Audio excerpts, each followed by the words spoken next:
네, 본문 말씀으로 함께하면 행복합니다라는 제목으로 말씀을 나눌 때에 하나님께서 은혜 주실 줄 믿습니다. 우리 앞뒤 좌우로 한번 인사하실까요? 하나님께서 은혜 주십니다. 함께함이 아름답습니다.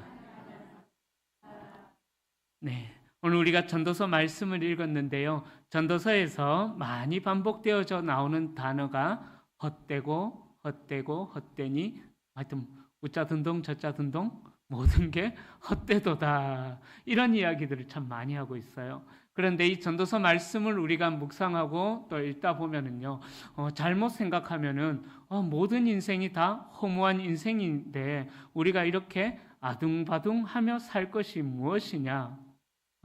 옛날 말처럼 될 대로 되라, 그러한 마음, 회의주의적인 그러한 마음을 우리에게 생각하게끔 만드는 그러한 내용들이 많이 있습니다.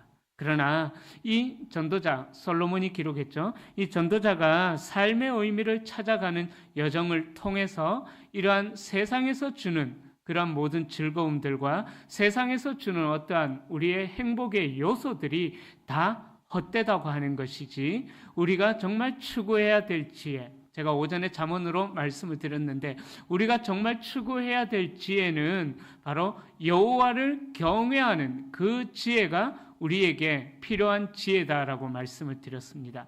그러기에 우리가 헛된 인생을 살지 않기 위하여서 이 세상을 바라보고 또 이 세상을 추구하면서 살아가는 것이 아니라 우리의 삶의 의미를 찾아가는 이 인생의 여정 중에서 정말 추구해야 될 것이 무엇인가? 이 전도자가 모든 것을 경험하고 나서 자기의 인생을 돌아보면서 우리 믿음의 후손들에게 이런 것은 헛되다, 그러기에 여호와를 경외하는 그 삶의 지혜를 소유해야 된다, 여호와를 경외하는 삶의 지혜를 소유하기 위하여서 이런 것 저런 것 이런 것 행해야 된다, 우리에게 말씀하여 주시는 것이 바로 이 시가서, 지혜서라고 불리는 욥기, 시편, 잠언, 전도, 아가서에 나오는 주된 말씀의 내용인 것입니다. 자, 그래서 오늘 우리가 읽었던 이 4장에서는요, 몇 가지 예를 통하여서 가장 아름다운 인생, 가장 행복한 인생이 어떤 인생인가를 우리에게 알려주고 있다라는 거죠. 다 읽지는 않았어요. 오늘 본문 전체를 좀 보면서 나누려고 합니다. 첫 번째로 1절부터 8절에서는 바로 탐욕의 삶으로 인하여서 위로자가 없는 이 땅의 현실에 대해서 전도자가 고발을 하고 있습니다. 자, 모든 사람들은 욕심이라는 것 없다면은 거짓말일 것입니다. 그죠? 나는 욕심이 없어. 아니에요. 조그만 거라도 아마 어떠한 욕심들이 다 있을 것입니다. 목사인 저에게도 욕심이 있습니다. 어떤 욕심이 있느냐? 거룩하게 포장되어지는 말로 이야기하자면은 거룩한 욕심, 거룩한 열심이라는 말로 포장하지만은, 그러나 우리 교회 성도의 수가 좀 많아지면서 다른 교회에 우리 교회가 이렇게 많은 성도 수를 자랑하고 있다, 이렇게 많은 성도가 있다, 그렇게 자랑하고 싶은 마음들이 솔직하게 저에게도 없지는 않습니다. 저에게도 제 동기로 목사님들 중에 담임 목회를 하고 있는 목사님들과 만나면은요, 하는 게 그런 이야기예요. 올해 이번 달에 새 가족이 몇 명이 왔느냐, 너네 교회는 몇 명 왔느냐, 또 정착은 몇 명 했느냐, 하여튼 그런 이야기들을 주로 많이 나눠요. 그리고 교회를 이제 좀 어떤 건강하게 성장해 나가는 그런 이야기도 나누지만은 그 이야기의 밑면에, 그 마음 속에 보면은 주로 있는 게 하여튼 교회의 세력을 어떻게 크게, 세력이라고 표현해서 좀 그렇지만은 어떤 그런 이야기들을 나누고 있는 모습들을 저도 그렇더라고요. 그래서 저는 기도할 때에 그렇게 기도해요. 하나님, 이게 저의 어떤 사역의 범위를 자랑하는 그러한 일들이 되지 않게 해주십시오. 한 영혼이라도 더 회복되어지는 그러한 일들이 되게 해달라고 그렇게 기도를 하고 있습니다. 자, 그런데 이 땅에는요, 모든 사람들이 살아가는 동안 저마다 작든 크든, 하여튼 욕심들이라는 게 조금씩은 다 있습니다. 그러나 이 욕심이 있는 것은 하나님께서 우리 사람들에게 부어주신 마음들이라는 거예요. 전도서 3장에 보면은 영원을 사모하는 마음을 주셨다라고 그렇게 이야기를 하거든요. 그 영혼이 뭐냐 하면은 쉽게 말하면 그런 거죠. 아름답고 좋고 기쁘고 행복한 것을 사모하는 마음들, 그러한 것들로 인해서 기쁨을 누리는 마음들은 하나님께서 주신 마음이다라는 거예요. 그런데 그 마음에 절제라는 브레이크가 걸려 있지 않으면은 그것이 어디로까지 자라게 되느냐? 바로 탐욕이라는 자리로까지 나아가게 된다라는 것입니다. 그래서 이스라엘 백성들은 그 욕심에서 멈추었던 것이 아니라 탐욕으로까지 나아가는 그 결과의 삶을 살아감으로 인해서 많은 사람들이 멸망을 당했던 그런 일들이 일어납니다. 자, 그렇다면 이런 탐욕이 가져오는 결과는 어떤 결과들이 있을까? 바로 이 땅에 살아가는 권세와 부를 가진 자들은 그 탐욕을 이루기 위하여서, 탐욕을 내 안에 채우기 위하여서 더 많은 사람들을 학대한다라는 거예요. 1절부터 8절에서 이야기하는 것이 그런 내용입니다. 이미 많은 부를 가진 자들도 더 많이 수고하고 또 자기 재주를 통하여서 이용해서 큰 명예와 부를 이루기 위해서 달려갑니다. 그래서 1절부터 3절에 보면은 학대받는 자와 학대하는 자를 통해 일어나는 세상의 현실들을 고발하고 있다라는 거예요. 1절에 보면은 내가 다시 해 아래에서 행하는 모든 학대를 살펴보았도다. 보라, 학대받는 자들의 눈물이로다. 그들에게는 위로자도 없고 그들을 학대하는 자들의 손에는 권세가 있으나 그들에게는 위로자가 없다. 그렇게 말씀하고 있는 것입니다. 바로 세상에 존재하는 또 다른 형태의 악에 대하여서 전도자가 이렇게 고발하고 있는 것입니다. 이 세상은 약한 자들에 대한 착취와 학대가 끊어지지 않는다라는 거예요. 예를 들자면은 우리 국회의원들이 국회의원 선거 때는 어떻게 합니까? 그죠? 그죠? 맞습니다. 납작 엎드려요. 그죠? 정말 어떤 때는 막 비굴하다 싶을 정도로 한 표를 얻기 위하여서 납작 엎드립니다. 그러나 국회의원이 되고 나면 어떤 일들이 납니까? 네가 나를 건드렸어 하면서 막 감히 국회의원을 건드려 그렇게 막 소리 고래고래 지르는 저쪽 부산 쪽에 장모 국회의원도 있었지 않습니까? 그죠? 옛날에 그죠? 그렇다라는 거예요. 그러니까 이 세상에 존재하는 악이 또 다른 형태로 가진 자들이 연약한 자들을 학대하고 있는 그런 모습들, 이미 부와 권세와 명예를 누리고 있는 자들이 그렇게 섬김의 리더십으로 세워지는 것이 아니라 오히려 어떠한 자리에 이루고 올랐을 때에는 더 학대하는 안타까운 이 사회의 현실을 고발하고 있다는 것입니다. 자, 그들이 이루어 놓은 그런 명예나 권력이나 권세들이 그들에게 위로가 된다라고 이야기는 하지만은 그러나 학대받는 자에게는 위로가 없다라는 그런 안타까운 현실을 고발합니다. 그래서 전도자의 탄식이 2절과 3절에서 더욱더 처절하게 나타나죠. 2절에 보면은 그는 2절에 보면은 살아있는 자들보다 죽은 자들이 더 복되도다.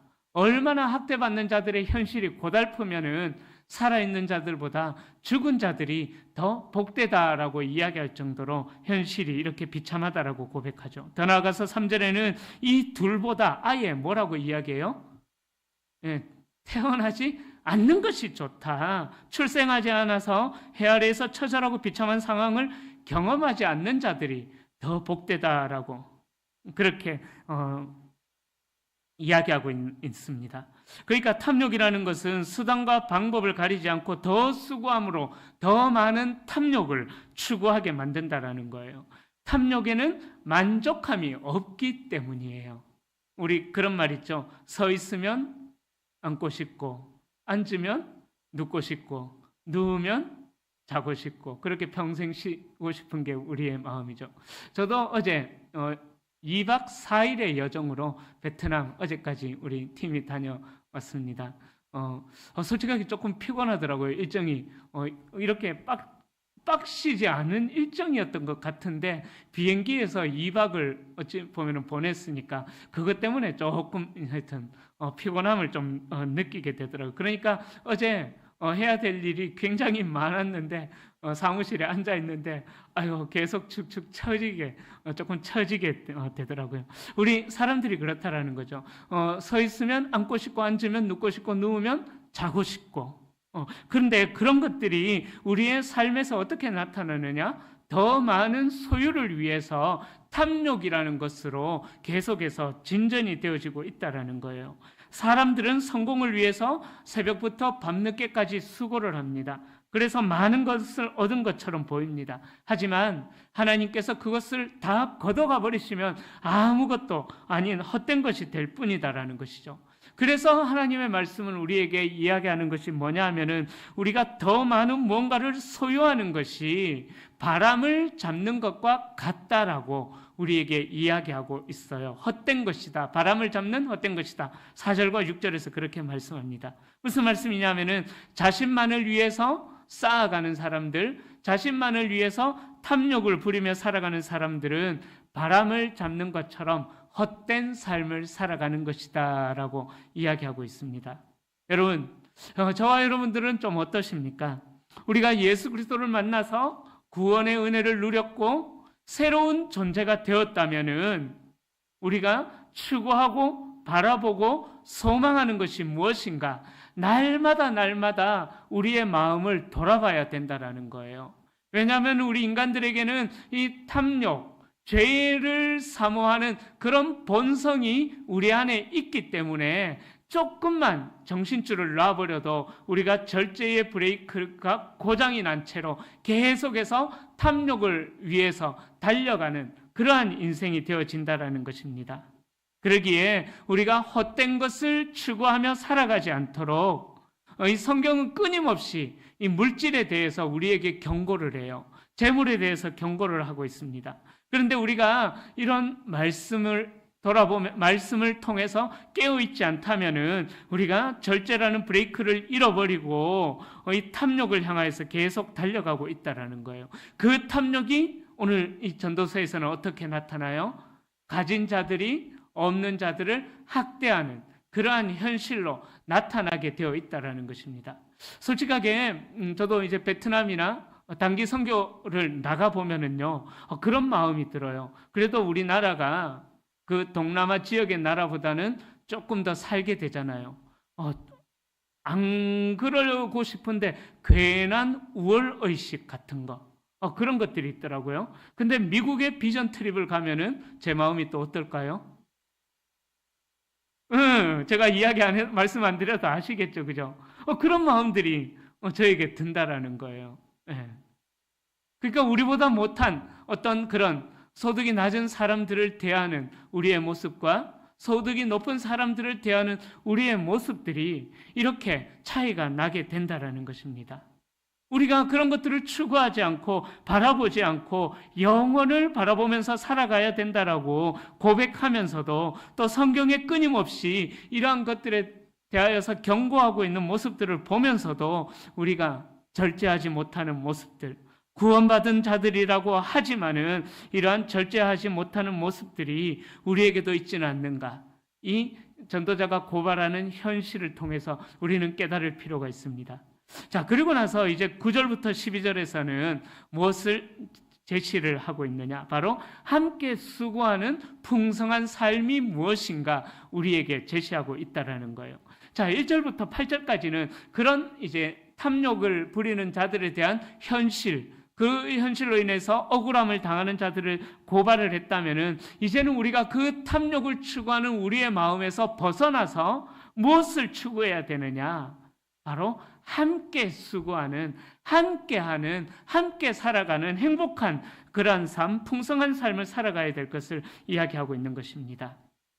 하나님께서는요, 인간을 창조하셨을 때에 혼자 살도록 만들지 않으셨죠. 생육하고 번성하여 땅에 충만하도록, 그래서 함께 살아가는 존재로 우리들을 만드셨다라는 것입니다. 그러나 죄라는 것은 이러한 창조의 원리를 깨뜨려 버리고 개인주의적인 마음으로 살아가도록 만들어 버린다라는 거예요. 이 죄라는 것은 하나님께서 공동체로 우리를 창조해 주셨는데도 불구하고 그것을 다 깨뜨려 버리고 공동체로 있다고 할지라도 자신만을 위해서 살아가는 그러한 삶의 욕망으로 이 죄가 우리를 이끌어 간다라는 것입니다.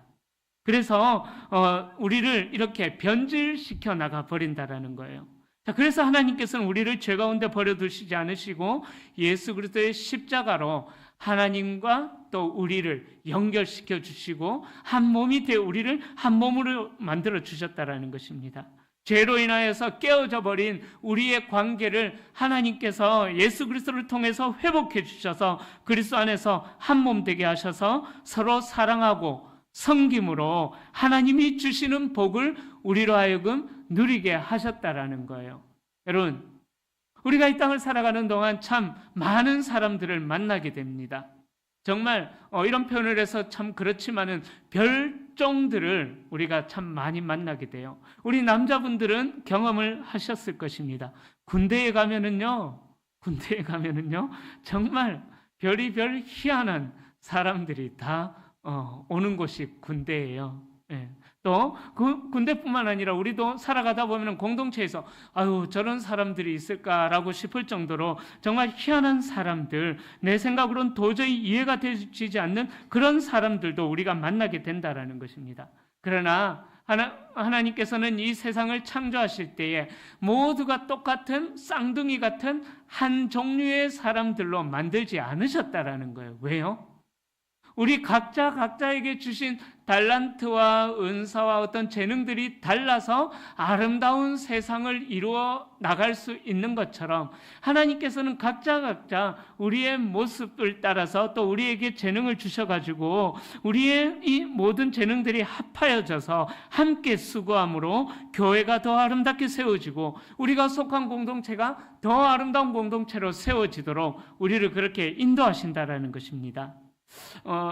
300이라는 영화가 있어요. 좀 오래된 영화인데 스파르타 하면서 하여튼 300이라는 영화가 있었는데 그 영화에서 나온 또 유명한 이야기가 있습니다. 스파르타의 왕이 자기 나라를 방문한 이웃나라 군주에게 스파르타의 그 성벽을 자랑해요.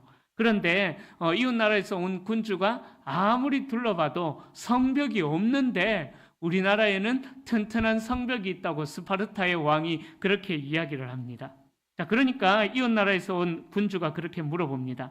당신이 그렇게 자랑하고 있는 성벽이 도대체 어디에 있습니까? 제 눈에는 아무리 봐도 성벽이 보이지 않습니다. 라고 그렇게 물어봅니다. 이때 스파르타 왕이 어떤 말을 하냐면요. 자기의 훌륭한 군대를 가리키면서 이 사람들이 이 나라의 성벽입니다. 우리나라의 모든 사람들은 성벽을 이루는 벽돌들입니다. 그런 이야기를 했다고 합니다. 여러분, 교회도 마찬가지다라는 거죠. 모든 성도가 함께 어깨를 나란히 하고 함께 기도하고 함께 말씀을 배우고 또 함께 복음을 전하며 서로가 연약한 자들을 1절부터 8절에서 고발하고 있는 그 더러운 현실들에 합류하는 것이 아니라 그와는 반대로 함께 합류하며 함께 하는 그런 수고를 통해서 우리가 하나님의 귀한 뜻을 이루어 나갈 수 있다라는 것을 이야기하고 있습니다. 그래서 10절부터 12절에 보면은 우리가 서로가 서로를 필요로 하는 이유에 대해서 우리에게 말씀하고 있는 거죠. 우리 10절부터 12절 말씀 함께 읽어보겠습니다. 혹시 그들이 넘어지면 하나가 그 동물을 붙들어 일으키려니와 홀로 있어 넘어지고 붙들어 일으킬 자가 없는 자에게는 화가 있으리라. 또 두 사람이 함께 누우면 따뜻하거니와 한 사람이면 어찌 따뜻하랴. 한 사람이면 패하겠거니와 두 사람이면 맞설 수 있나니 세 겹줄은 쉽게 끊어지지 아니하느니라. 아멘. 여러분, 바로 함께함의 유익을 이렇게 본문에서 여러 가지 경우를 들면서 이야기하고 있습니다. 우리가 살아가다 보면은 우리의 마음을 절망하게 만들고 또 무너지게 만드는 그러한 요소들이 있다라는 거예요. 그런데 우리의 인생에서 좌절과 실패는 누구나 다 경험할 수가 있지만, 그러나 그 좌절과 실패에서 일어나는 자들이 있는데, 일어나는 자들이 누구냐? 바로 함께하는 그 동료가 있는 자들, 함께 울어주는 자들, 함께 기뻐하는 자들, 그러한 자들이 있는 자들은 그 절망의 자리에서 쉽게 일어날 수가 있다라는 것입니다. 극복할 수가 있다라는 것입니다. 여러분, 우리는 혼자서 살아가는 자들이 절대로 아닙니다. 우리가 살아가는 동안 내가 쓰러질 때는 내 옆에 사람들에게 또 도움을 요청하기도 하고, 또 내 옆에 사람들이 쓰러지면은 요청하지 않더라도 내가 가서 도와주기도 하면서 그렇게 위로하고 힘을 줌으로 인해 함께 일어서야 된다라는 것이죠. 그렇게 한 몸이 되어서 이 세상에 그 1절부터 8절에서 고발하고 있는 그 악한 현실을 넉넉히 이겨내고 하나님 나라의 풍성한 복과 은혜를 나누는 공동체로 우리가 세워져 가야 된다는 것입니다. 여러분, 시너지 효과라는 말을 들어보셨죠? 시너지 효과. 협동하면 시너지 효과가 나타난다고 해요. 자, 이 시너지 효과가 뭐냐면은 2개 이상의 어떠한 물체들이 힘을 합치면, 2개 이상의 어떠한 무언가가 존재들이 힘을 합치면은 그 2개가 합쳐진 것보다 더 많은 힘을 발휘할 수 있는 것, 그것이 바로 시너지 효과라는 것입니다. 예를 들자면은 두께가 한 5cm 정도 되는 나무가 있어요. 강목이 있는데 이 강목 하나가 지탱할 수 있는 최대 하중, 그러니까 2인치 두께 2인치, 폭 4인치의 강목 하나가 지탱할 수 있는 최대의 하중은 167kg이라고 합니다. 그런데 2개가 따로따로 사용되면은 167kg이니까 334kg을 지탱할 수가 있어요.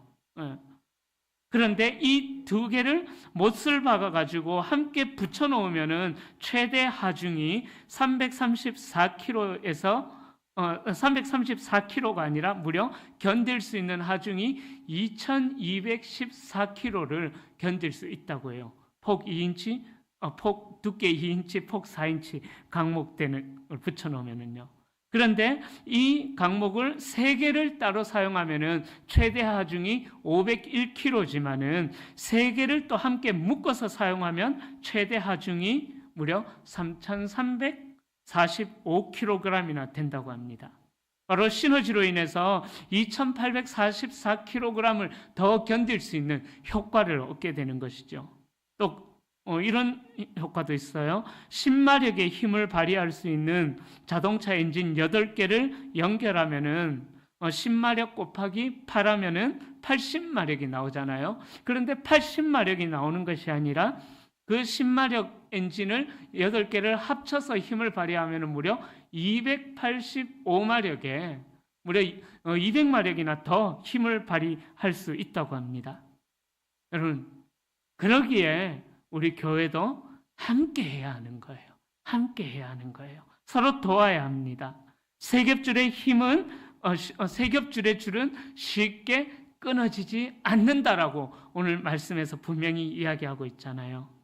그렇게 하나가 되어서 살아갈 때에 하나님께서 주신 풍성한 삶을 우리들이 살아가게 된다라는 것을 이야기합니다. 그러기에 우리가 다시 일어설 수 있도록 서로 격려하고 함께 세워가는 우리 교회 공동체가 될 수 있기를 소망합니다. 그리고 13절부터 16절에서는요, 영원히 기억되는 그 함께하는 힘, 사랑에 대해서 우리에게 이야기하고 있습니다. 가난해도 지혜로운 젊은이가 늙고 두뇌 경고를 받을 줄 모르는 왕보다 낫다라고 13절에서 말씀합니다. 지혜로운 청년은 자신의 지혜와 재능과 노력으로 높은 지위와 성공을 얻을 수 있습니다. 하지만 그것도 한 세대가 지나면 모두 잊혀지게 될 뿐인 것이죠. 이 세상 그 어떤 것도 영원히 기억되는 것은 없는 것입니다. 그래서 이 땅에서 이룬 부나 명예나 권력은 한 세대만 지나도 사람들의 기억에서 잊혀지기 때문에 그것조차도 바람을 잡는 것과 같다라고 전도서의 기자가 이야기하고 있는 것입니다. 세상의 권세와 지혜로 이룬 명예와 영광은 그 당시는 그 명예가 있을 때는 사람들이 부러워하고 우러러보지만은 그러나 한 세대가 지나가면은 그것도 모두가 다 헛것이다라는 것을 우리에게 이야기하고 있는 것이죠. 쉽게 말하면 그런 거죠. 우리가 아무리 많은 부와 명예를 가졌다라고 할지라도 우리가 무덤으로 들어갈 때 하나도 가지고 갈 수 없는 것처럼 우리의 인생에서 정말 추구해야 되는 것은 그런 것들이 아니라 함께하는 그러한 아름다운 섬김과 사랑을 우리가 추구하면서 살아가야 된다는 것을 전도서 기자가 4장에서 이야기하고 있습니다. 질투는 나의 힘이라는 영화가 있어요. 질투는 나의 힘. 이 질투심 또는 분노에서 나오는 에너지는 아주 강력해서 한 사람뿐만 아니라 한 사회를 바꾸기도 하는 것을 그 영화를 통해서 볼 수 있게 됩니다. 하지만 그러한 것에서 나오는 질투나 시기나 이런 것에서 나오는 것들은 대부분 이기적이고 파괴적이어서 다른 사람을 짓밟게 되고 결국 부메랑처럼 자신에게 돌아오게 될 뿐이다라는 것입니다. 그래서 결국은 자신을 파멸시키는 그러한 경우가 된다라는 거죠. 그러기에 전도서의 기자가 오늘도 우리에게 이야기하는 것은 그렇게 우리가 이루었던 성공을 추구하고 그것을 잡으려고 하는 것들은 모두가 다 뭘 잡는 것 같다고요? 예, 바람을 잡는 것 같다. 그대 이름은 바람. 예, 정말 우리가 추구해야 될 것 무엇인가 우리가 돌아볼 수 있기를 소망합니다. 이제 말씀을 정리합니다. 오늘 전도서의 기자는 이러한 1절부터 8절에 나오는 세상의 탐욕으로 인하여서 약한 자들이 핍박을 받는 현실을 고발합니다. 그리고 9절부터 12절에서는 그러한 현실 속에서 우리 그리스도인들이 어떤 삶을 모델로 보여주어야 될 것인가를 이야기하면서 모두를 살리는 에너지가 있는데 13절부터 16절에서 이야기하는 것이 바로 사랑이다라는 그러한 것들을 이야기하고 있는 거예요. 바로 다른 사람들을 위해서 쏟아 부어지는 노력과 희생은 다른 사람을 살리고 나 자신도 살리게 된다라는 것을 이야기하고 있습니다. 여러분 기억할 수 있기를 바랍니다. 나를 위해 사는 것은 바람을 잡는 것과 같다라는 말씀. 제가 지난 주일 오전의 말씀 그리고 오늘 오전의 말씀 들었던 이 말씀을 계속해서 연결해서 제가 지금 하고 있습니다. 지난 주일 오전 말씀이 기억이 안 나시는 분들은 어떻게 하라고요? 유튜브에서 대구 성도교회를 검색하면은 지난 10월 6일 오전 예배 말씀을 꼭 들어보시고 또 오늘 오전 말씀도 들어보시고 오늘 이 오후의 말씀을 연결해서 여러분들이 생각할 수 있으면 좋겠습니다. 하나님께서는 저와 여러분들을 귀한 존재로 부르셨습니다. 그러기에 그 부르심을 기억하여서 함께하는 귀한 인생으로 함께하는 아름다움으로 살아가는 우리가 될 수 있기를 소망합니다. 그래서 나만을 위해서 살아가는 것이 아니라 하나님께서 우리 각자에게 주신 이러한 이름을 따라서 그 이름을 따라서 거룩한 공동체로 더 함께하는 풍성한 아름다운 공동체로 세워나가는 우리 모든 성도님들, 나만을 위해서 수고하는 것이 아니라 나의 탐욕을 채우기 위해 수고하는 것이 아니라 주의 나라를 위해 수고하며 사랑하며 섬기는 아름다운 삶을 살아가는 모든 분들이 다 되시기를 예수님의 이름으로 축원합니다.